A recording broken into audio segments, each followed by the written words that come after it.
হ্যাংলা একহারা গড়ন ছেলেটার। ক্লাস 9-এ পড়ে, বয়সের তুলনায় খানিকটা লম্বা।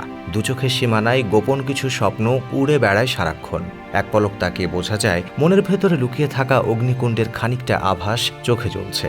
বাবা চট্টগ্রাম শিক্ষা বোর্ডের চেয়ারম্যান, আর তার ছেলে নিয়মিত পরীক্ষায় গোল্লা নিয়ে বাসায় যাচ্ছে। ক্লাসে মন নেই, পড়ালেখায় তীব্র অনীহা। পরীক্ষার আগের রাতে বন্ধুর বাসায় লুকিয়ে রাখা গিটার নিয়ে গান গাইতে ছুটে যাওয়া। বাবা বুঝে গেলেন এই ছেলেকে দিয়ে আর যাই হোক পড়াশোনা অন্তত হবে না। মেজাজি ভদ্রলোক রাগের মাথায় ছেলেকে বের করে দেন ঘর থেকে।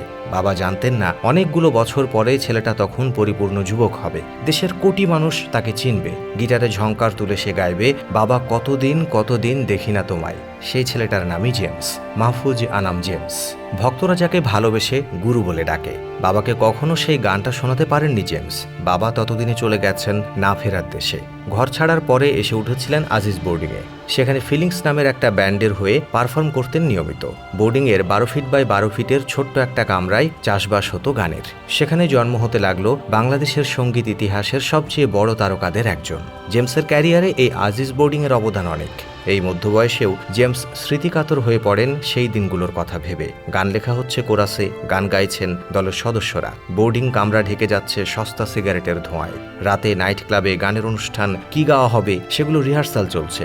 এরই মধ্যে সময় গড়িয়েছে প্রকৃতির নিয়মে। নিজের অজান্তেই বেড়ে উঠেছেন তিনি। গানের জন্যই চট্টগ্রাম ছেড়ে ঢাকায় এলেন জেমস। 90 দশকের শুরুতে জেল থেকে বলছি অ্যালবাম দিয়ে সঙ্গীতাঙ্গন মোটামুটি কাঁপিয়ে দিলেন তিনি। জেমসের ভরার গলায় গাওয়া গানগুলো লুফে নিল সবাই। বস্তি থেকে 5 তারা হোটেলে সব জায়গায় শুধু জেমসেরই গান। এরপর গল্পটা এগিয়ে যাওয়ার, একটার পর একটা হিট গান উপহার দেওয়ার, নতুন নতুন মাইল ফলক তৈরি করার। মীরাবাই, পাগলা হাওয়ার তোড়ে, যদি কখনো ভুল হয়ে যায়, মা বাবা কিংবা ফুল নেবে না অশ্রু নেবে, এসবে তখন বোধ হয়ে আছে তরুণ প্রজন্ম।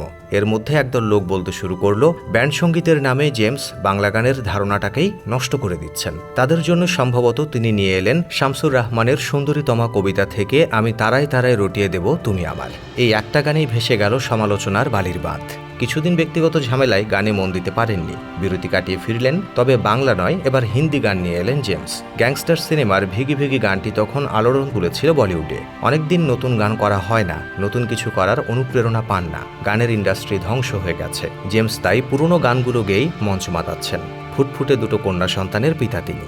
2 মেয়ের ভেতরেই তার প্রাণ পাখি বসত করে। মেয়েদের নিয়ে স্ত্রী থাকেন আমেরিকায়। সময় পেলেই তিনি উড়াল দেন সেখানে। 80 আর 90 দশকের তরুণদের, এমনকি যারা এই শতাব্দীর শুরুর সময়টাতেও কিশোর বা তরুণ ছিলেন, তাদের কাছে জেমস একটা অদ্ভুত উন্মাদনার নাম। আমাদের সঙ্গীত আকাশের সবচেয়ে উজ্জ্বল নক্ষত্রের একজন মাহফুজ আনাম জেমস। মানুষটার বয়স বেড়েছে, আমরা বড় হয়ে গেছি, কিন্তু বদলায়নি সেই গানগুলোর আবেদন। কমেনি আমাদের আবেগ, আর চোখ বুঝলেই আমরা ফিরে যাই সেই নস্টালজিক সময়টাতে। জেমসের গান আমাদের ভাসিয়ে নিয়ে যায় সেই সোনা ঝরা কৈশোরের রৌদ্রমাখা দিনগুলোতে।